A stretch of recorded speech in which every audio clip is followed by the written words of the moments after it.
Their mission is to enhance the well-being of our people through perpetuating and promoting the indigenous healing practices of our traditional healers. The Guma Amti Indigenous Healing Centers can now be found in 3 locations on island: Jotnya, Agat, and Tumon's Sagan Kotturan Chamoru. Established by the nonprofit group Hadza Foundation 15 years ago, founder and president Zita Pangilinan says there was a calling for such a place. You know, we've been up here at Sagan Kotturan Chamoru, and you walk around and you just stay connected to the land. As we walked around, and I even brought other healers here from CNMI, and we were just looking for this facility that can, you know, we're just facilitating what we are being called to do from our ancestors, and somehow this was the calling for this place. According to Pangilinan, the Sagan Kotturan Chamoru location will be used for educational purposes, training, and community awareness. We've been very strapped with space and facilities. The centers here on the other side and in Agat and Jonya will be used specifically for healing and not be disrupted.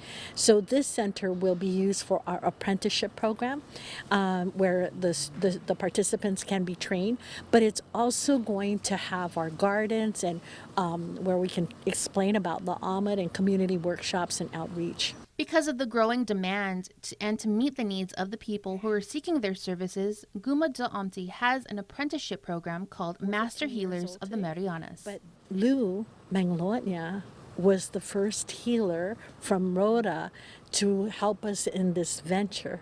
So isn't it amazing that she's back, and this time to perpetuate the knowledge and to train apprentices for years to come.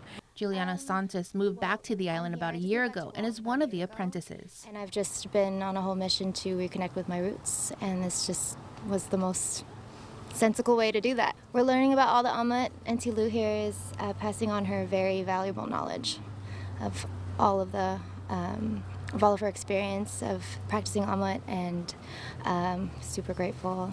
Also part of the apprenticeship program is Taylor Wilson, who recently moved to Guam a few months ago.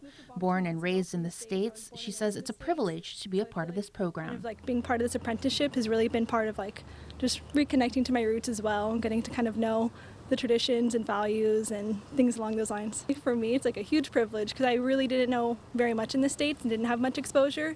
So it's really neat being able to be surrounded by people who are actively learning also, and there's just a lot of encouragement around it too. It's all about reconnecting with their family, culture, and learning all aspects of Amat and the significance of revitalizing the indigenous healing traditions. Apprentice Jordan Taga Salas. I think it's important to learn from the lessons of your ancestors and those before you, and especially respect everyone, and also mainly the people who give you that opportunity, that avenue to learn.